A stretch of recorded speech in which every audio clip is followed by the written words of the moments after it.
We were discussing the contents of what has been said by the Buddha in the Samyutta Nikaya Virada Sutta. In brief, the essence is that whoever it may be, if he or she walks the path of Satipatthana, or if she doesn't walk the path of the Satipatthana, then he or she will be deviated or alienated from the pure and noble Eightfold Path. Then, if one does not practice Satipatthana, because Satipatthana means in essence mindfulness, one's activities are restrained by mindfulness, and if one is not mindful with the practice of Satipatthana, then one is bound to do wrong things by word, speech and mind, by body, speech and mind.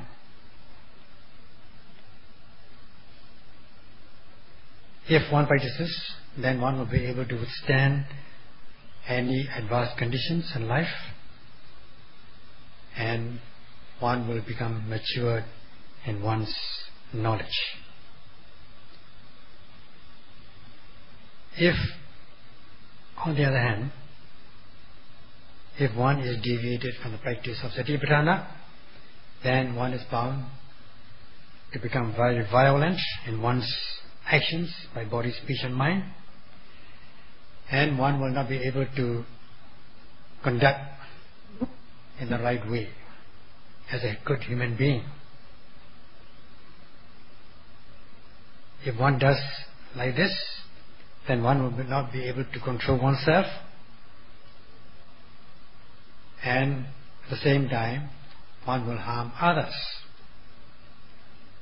The analogy given here is that if when you are driving a car, you are driving on the right track, whether the vehicle is left-handed or right-handed,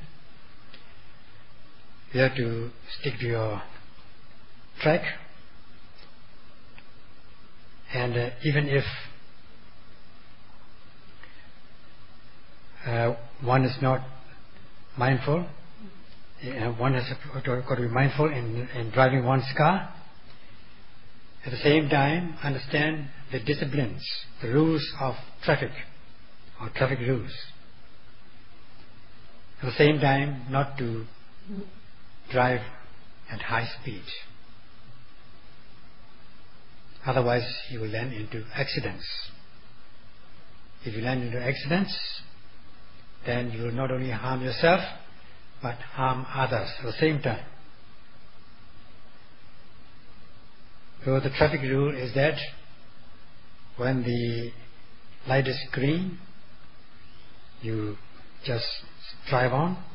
If it's yellow, you just take caution, slow down, and if it's red, you stop. Such are the rules of the traffic. And if you cannot understand or you cannot do according to the rules of the traffic, then you will not only harm yourself, but harm others. At the same time, you should slow down your speed, drive at a normal speed, not at a high speed, so that you don't make mistakes. It is also important that not only you don't make mistakes, but you've got to see whether other people are making mistakes. Because if other people make mistakes, then also you will be injured. So mindfulness is very important. Mindfulness in driving a car is as important as in the practice of Satipatthana. Then only you will get to your destination safe and sound. Now, in the practice of Satipatthana, If you practice according to the disciplines, according to the guidelines given, then there will be no mistakes. You will not do any wrong things by body, speech and mind. You will be walking the straight or correct path of discipline. If you are mindful, there won't be any mistakes. Just like when there is red light, you stop your car at the red light. Then you won't make any mistakes. This is the nature of the practice. So, if you practice in this way, you will not harm yourself, you will not be defiled. At the same time, others will not be harmed. Others will not be affected. This is true for those yogis who practice respectfully and carefully. They will be able to walk the right path in their life. Knowing the benefits of the Satipatthana, you practice in accordance with the disciplines given or guidelines given. You will be practicing the pure and noble Eightfold Path. If you do that, then you are bound to realize the benefits of Satipatthana in a few days.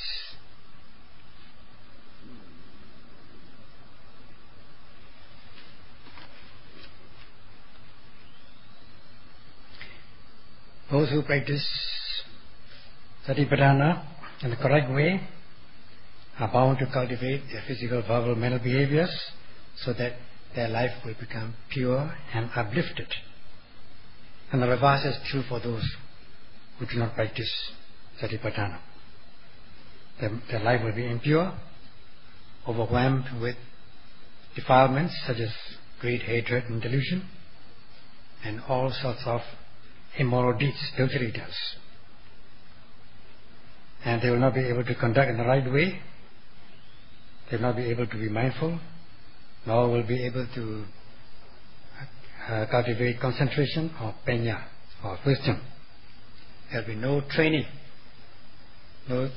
training of Sila Samadhi Panya.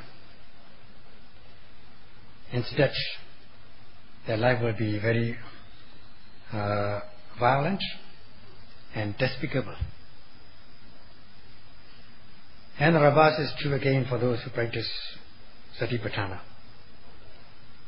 They will be able to conduct their behaviors in the right way so that their life will become graceful, cultivated and affable.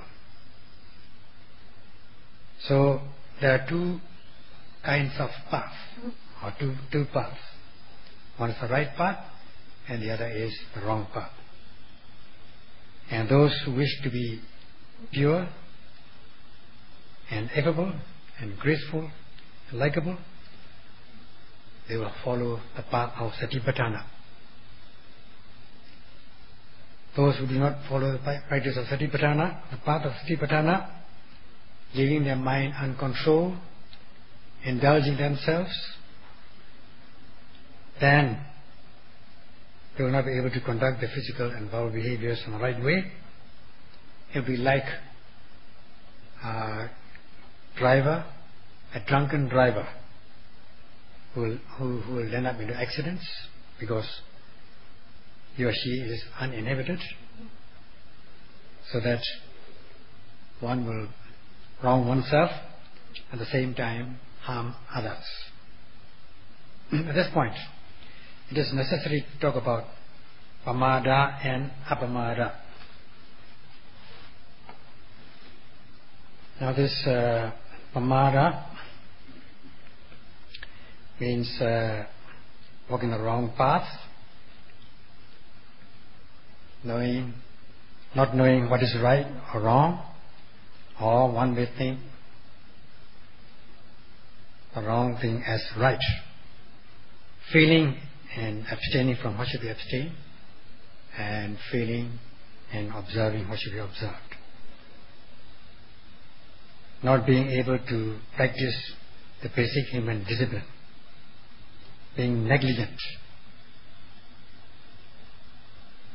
In the world, majority of the people are forgetful, they're negligent, they're subject to Pamada, especially in their moral conduct. Even either they don't understand what is moral conduct, or even if they understand, they are very slow in observing the moral conduct. They may be possessed of mundane education and business and wealth and property, but they fail to practice this moral conduct, so that there are many social problems in the world. So once one becomes a human being, it is necessary to conduct oneself in the right way, so that one's life becomes properly cultivated, pure and affable. It is quite necessary. One should be able to abstain from what should be abstained, and observe what should be observed. These should be quite well understood, and not only understand them, but one should be able to follow these disciplines. Follow the disciplines to the successful stage. Whereas Appamada is the reverse of Pamada, it means that one is living with mindfulness. One is always mindful, or one's life is always with mindfulness. If one practices mindfulness or tries to be mindful, then we can say that one has always this sati, one is possessed of sati, and one is practicing sati, not failing to abstain from what should be abstained. If there are things to be abstained or to be avoided, one does it in advance, because one is mindful. One does not fail to do so, and at the same time one should not fail to observe what should be observed. One should study carefully what should be observed, and then not fail to observe what should be observed. Roughly, there are 10 things which should be abstained. They are known as docharitas, immoral deeds or unwholesome deeds by body, speech and mind. As regards physical misconduct, we have killing, stealing and sexual misconduct. Killing even small insects is immoral. Put yourself in a position of others. You don't want to be killed, so also they don't want to be killed. So with this sympathetic feeling, you can only reason up that you should not kill. And the second one is stealing. You don't want to be stolen of your property. Put yourself in that position. As much as you don't want your property to be stolen, you should not. Others also will not like their property to be stolen. So stealing or taking what is not given is another physical misconduct. And sexual misconduct. Those man or woman under guardianship, if you have some sexual relations illegally, then it amounts to sexual misconduct. There also you can put yourself in the position of your guardian.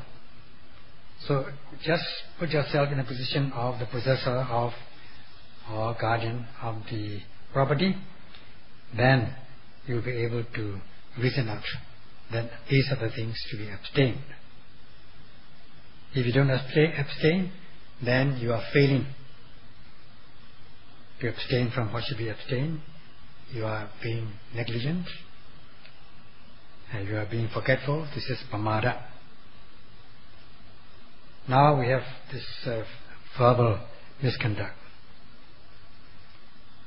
When we speak correctly, rightly, friendly, in a sweet way, and in a meaningful manner, instead of telling lies.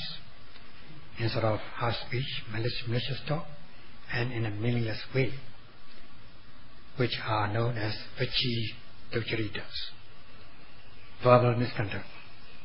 These are the things to abstain. If you don't abstain, if you fail from abstaining these things, then you'll be practicing Pamada and not practicing Appamada. Now we come to the mental part, mental portion of the immoral deeds. In mental deeds and mental misconduct, there are three things: covetousness,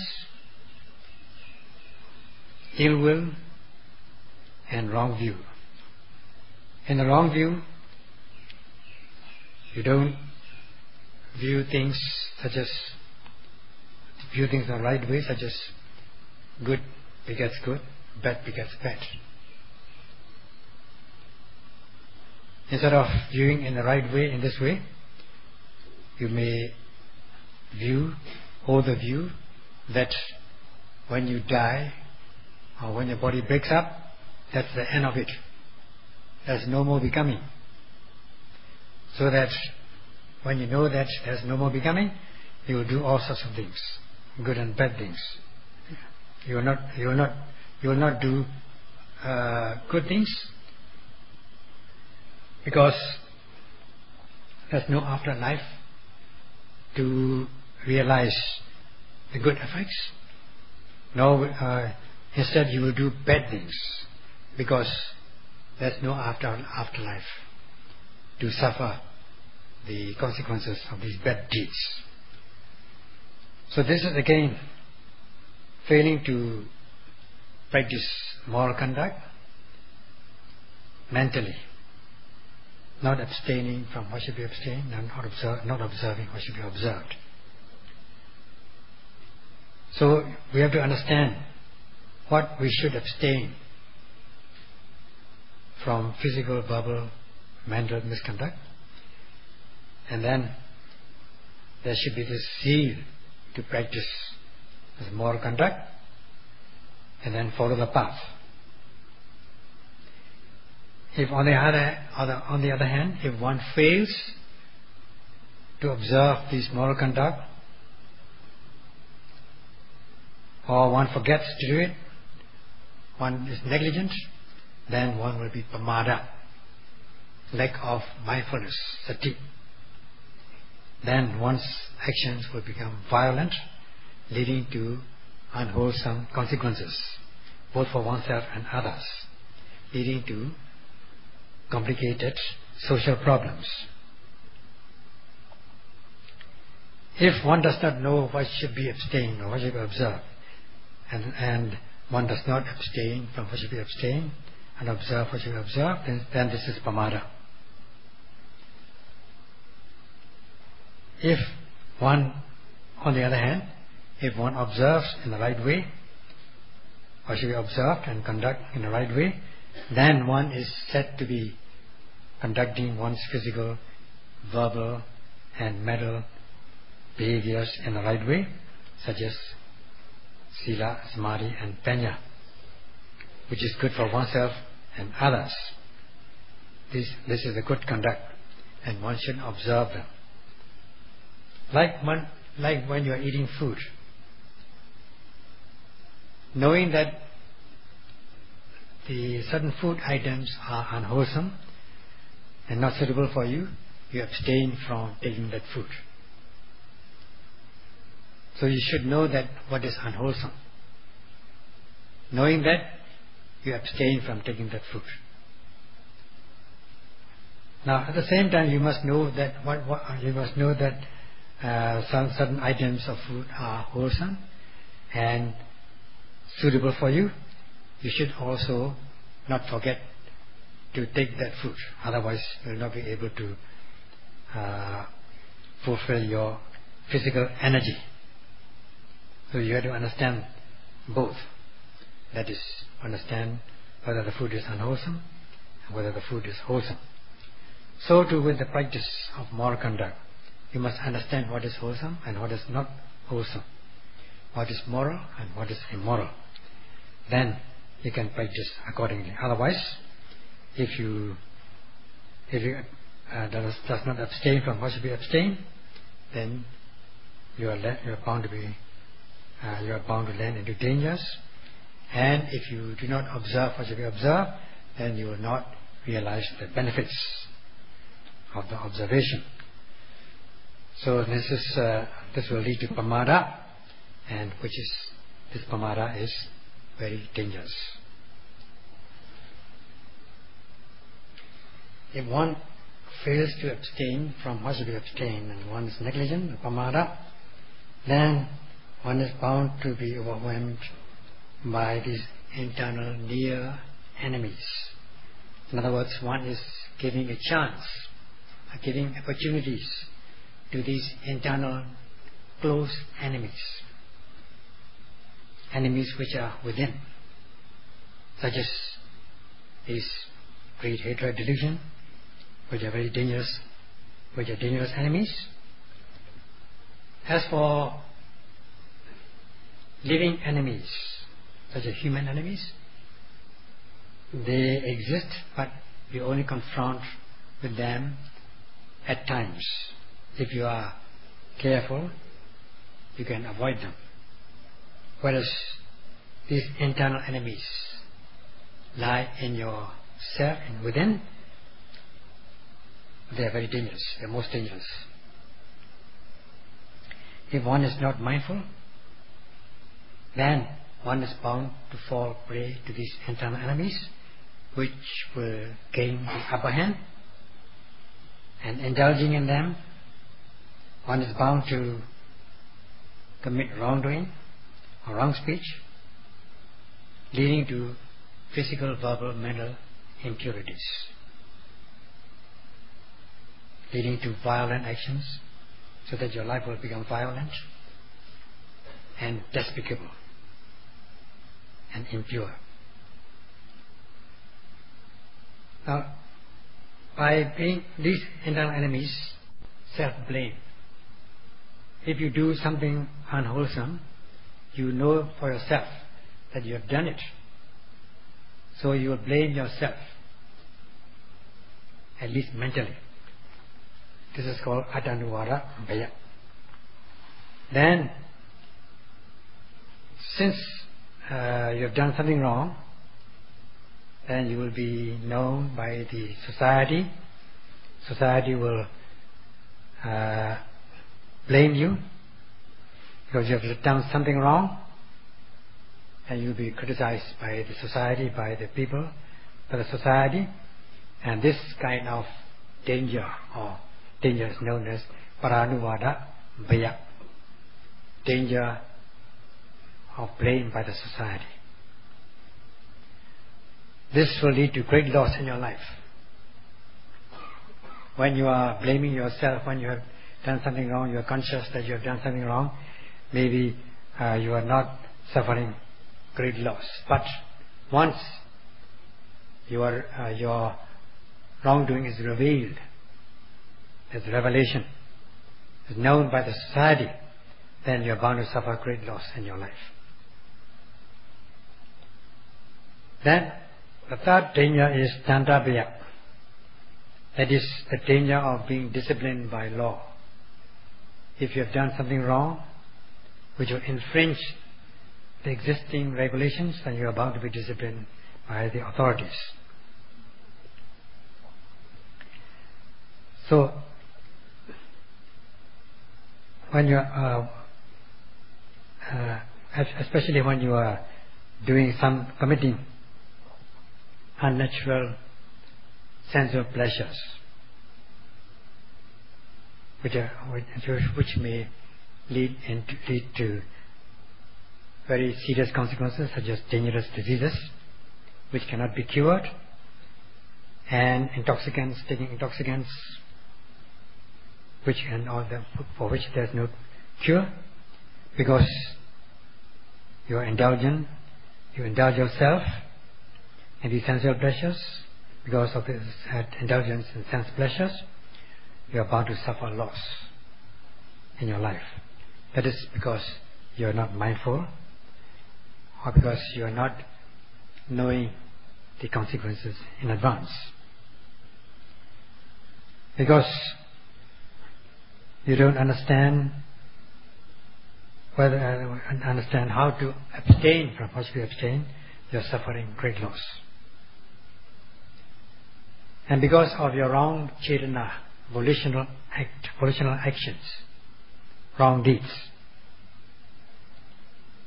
when you are born into new mind-body becoming, you are bound to land into lower or unwholesome destinies.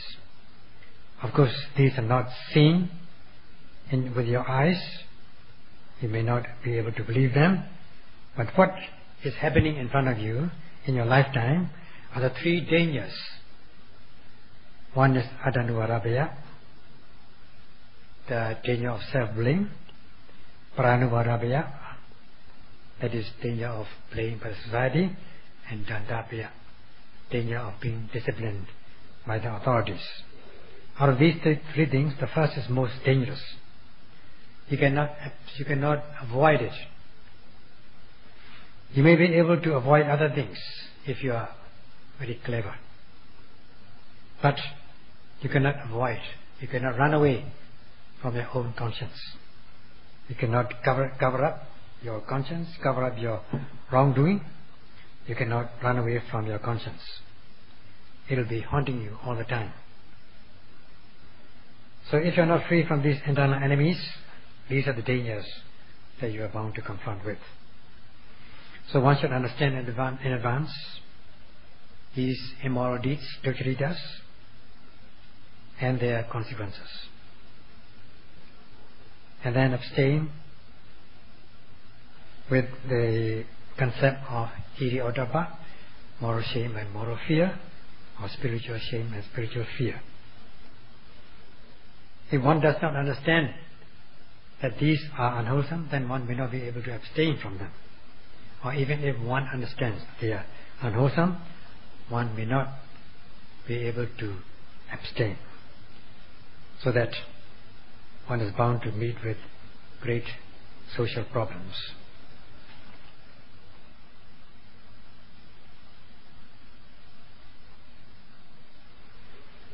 Now we come to the mental aspect of immoral deeds, which are of three. One is covetousness, ill will, and wrong view. It is like taking food,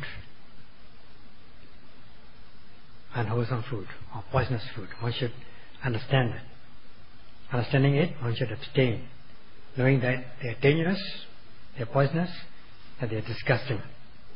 If one takes such food, one is bound to land into trouble, one is bound to suffer. So one should be able to be afraid of it, and one should be able to feel ashamed of doing this. Then one should abstain from doing such things. So one should understand them as being despicable, despise them, and dislike them. And there are these two mental powers are necessary, namely hiri and ottappa, spiritual or moral shame, or spiritual moral fear. These are the two mental powers which one should possess,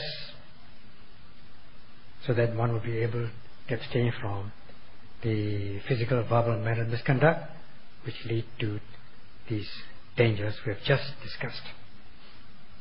If we commit them, they are bound to give rise to unwholesome, dangerous consequences and dangers which we have just discussed.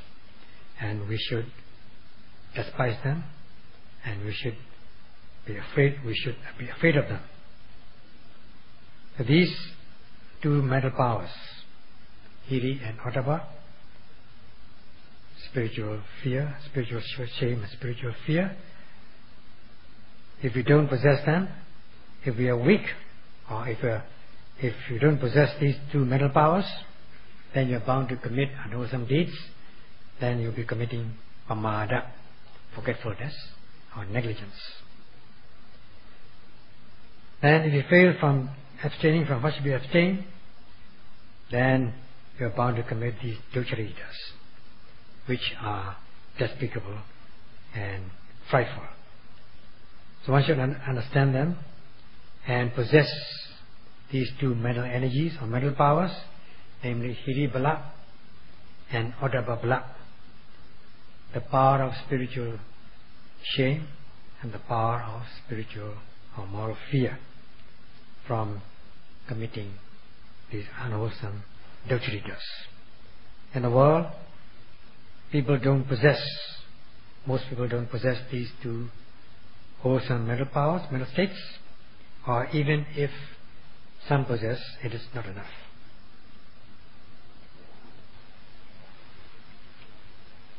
These two wholesome mental states, Hiri and Oddabba, are known as Sukha Dhamma, the pure or white states, because they themselves are pure or white, and if one practices them, this will be the cause for purity of physical, verbal, and mental behaviors. That's why, hence the name Sukha Dhamma, pure state or white state. If on the reverse is Kanna Dhamma, black state, dark state. Now, as for the white one, it can repel unwholesome, immoral things. It can repel the unwholesome states such as greed, hatred and delusion. Just as when you wear white clothes in the sun, it can repel heat. So too, with the white Sukha Dhamma, it will repel the unwholesome, immoral deeds, immoral states such as greed, hatred and delusion, which are also hot and tormenting. If on the other hand, if you have reverse, Ahirika and Oddabba, that is lack of moral shame, lack of moral fear, then one is bound to be subject to internal enemies. One will become a prey to internal enemies, leading to dangers which were discussed. And these are Kanna Dhammas.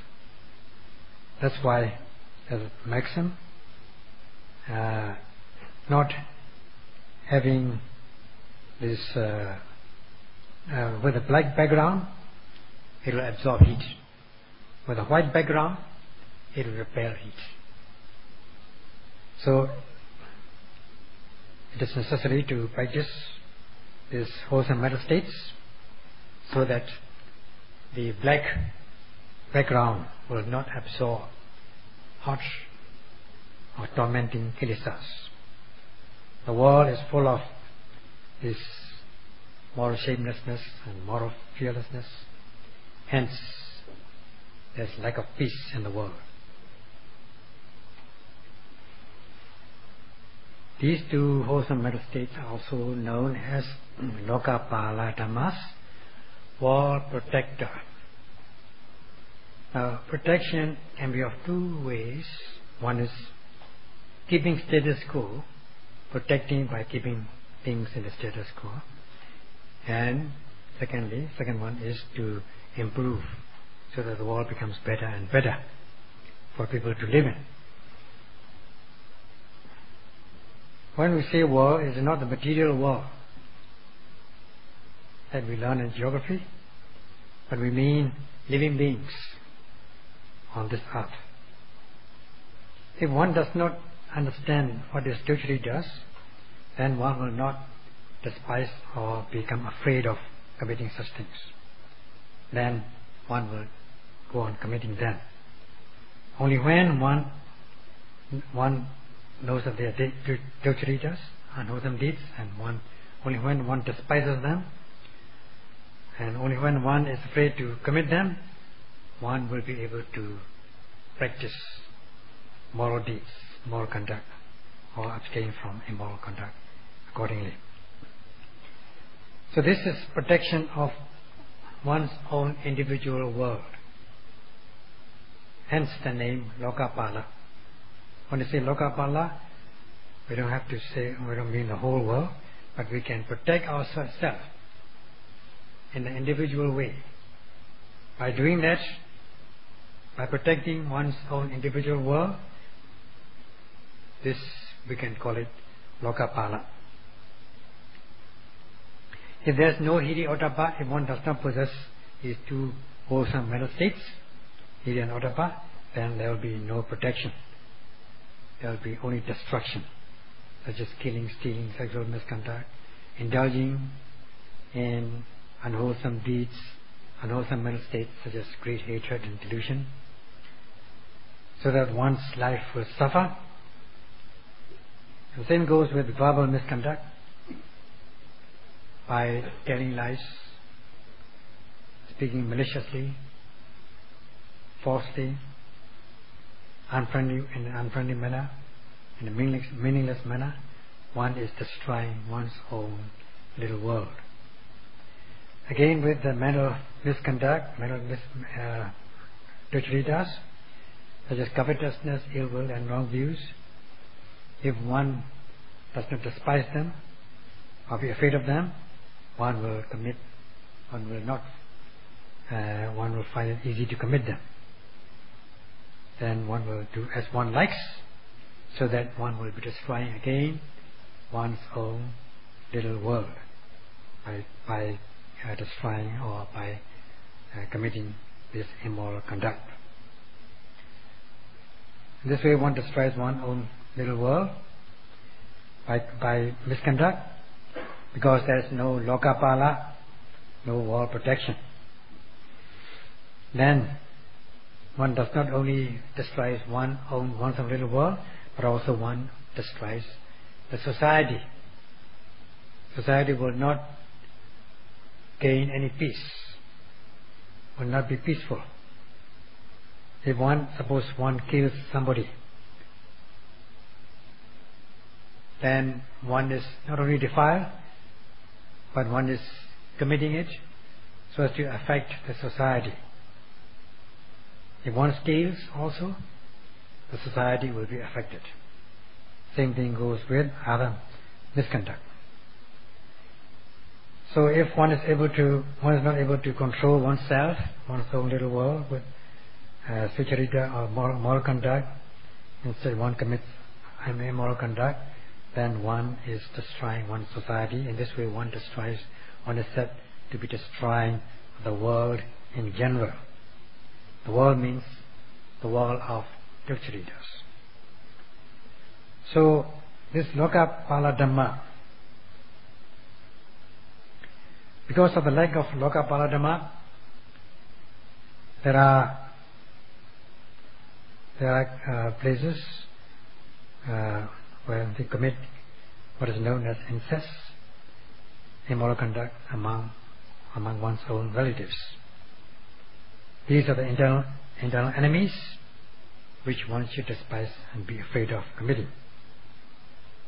In this way one should not destroy one's own little world.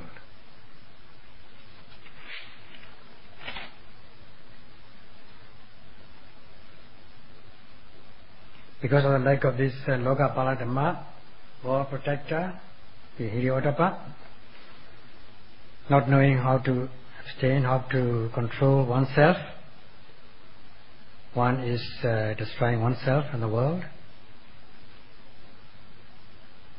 committing immoral conduct. If one commits them, then these internal enemies, great hatred and delusion, are bound to explode in oneself, leading to problems.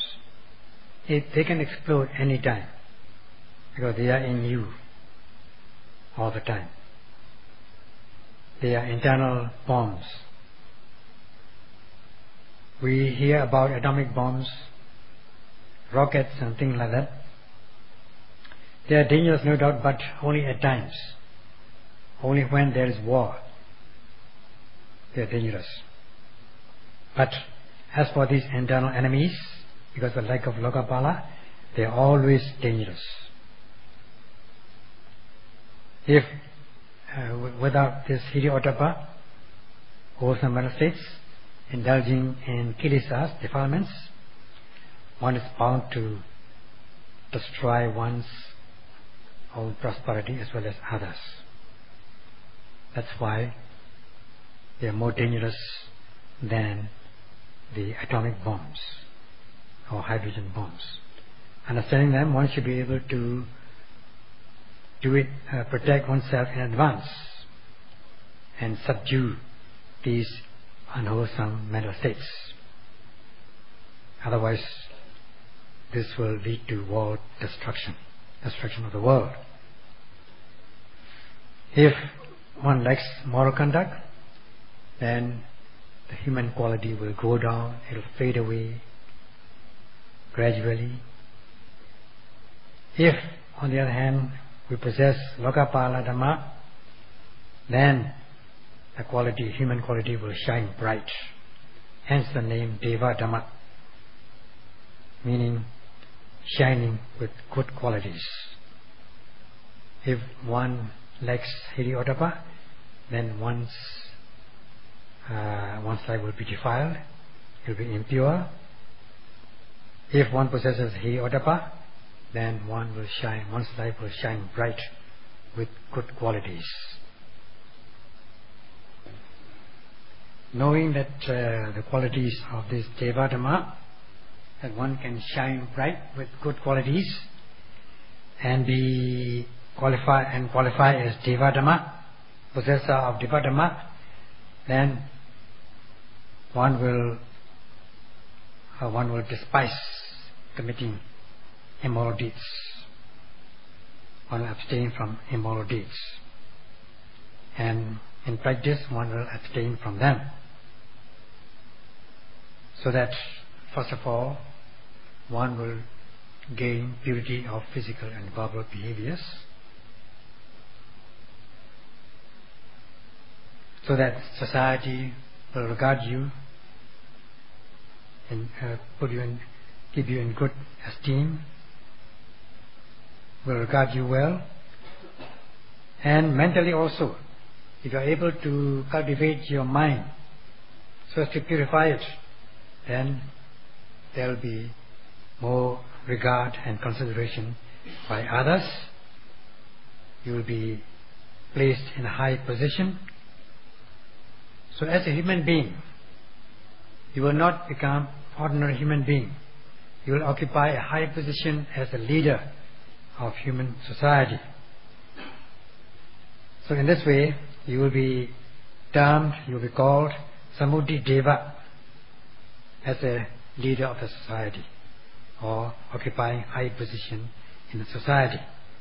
If one abstains from immoral deeds, ducharitas, then eventually you become Upapati Deva, that is the Deva from the Deva land, which is higher in some sense than human beings. So understanding the benefits of the practice, we follow the path of Satipatthana, abstaining from ducharitas, despising them and being afraid of committing them, being fulfilled with sila, morality, knowing that the sensual pleasures, worldly pleasures leads to impurities. You cultivate your mind so that your mind becomes pure, and on top of that, if you cultivate knowledge to the point of eradicating kilesas, the dormant state, the dormant tendencies or latent tendencies of kilesas, eradicating the gross, medium and refined form of kilesas. By conducting in this way, finally you will become Visuddhi Deva, eradicating kilesas to the point of no return by becoming an arhat, the realization of the final path. Then you will shine bright with Visuddhi Deva, which is the best. So in order to reach that stage, the hiri-ottappa, those wholesome mental states, are the basics, two basic things. So now the yogis who are practicing, those people who are devoted in the practice, despise and are afraid of committing physical and verbal misbehaviors, and in their practice they are ashamed and afraid or despise losing their mindfulness, which is most important for them. They take great care and attention not to miss the objects. They despise losing it. They are afraid of losing mindfulness, so that they activate their mindfulness continuously, energetically and precisely, so as to reach finally the Visuddhi-deva. Then you realize the purity of physical, verbal and mental behaviors. Let alone, let's leave aside talk about the mind and insight. Let us think. Just look how we practice moral deeds and abstain from immoral deeds, usually does. What will the society think about you if you are abstaining from unwholesome deeds, usually does? You practice, you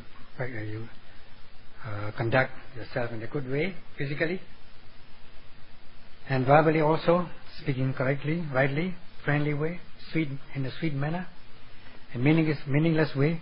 What will the society think about you? Society will recognize you as a good human being, and they will rely on you. They will depend upon you and put you in a high position. They will consult with you for certain matters of importance. That is because of Hiri-ottappa, because it is the power of Hiri-ottappa is strong. You are in a good way. Now the yogis are practicing. They despise and are afraid of committing unwholesome deeds. They are afraid of breaking the sila. They are afraid of losing their mindfulness. So the teachers also, the meditation teachers also know when they are interviewing you how much you are careful and mindful. They are very encouraged. It is very encouraging that you are able to do that. Then there will be faith and encouragement. This will lead to Visuddhi-deva, because then you will become something to be relied upon. And the root cause of this stage of Visuddhi-deva, the path of Visuddhi-deva, lies in two wholesome mental states, Hiri and Ottappa. So we have this Pamada and Appamada in three forms: gross, medium and refined. When you commit doshijas, one is in a violent way, physically violent, then you are committing Pamada in a very gross way. If you abstain from doing that, you are practicing Appamada in a gross way, which will bring about good consequences. So today we just we discussed the gross forms of Pamada and Appamada. We shall discuss the other forms, medium and refined forms, tomorrow and day after. That's all for today.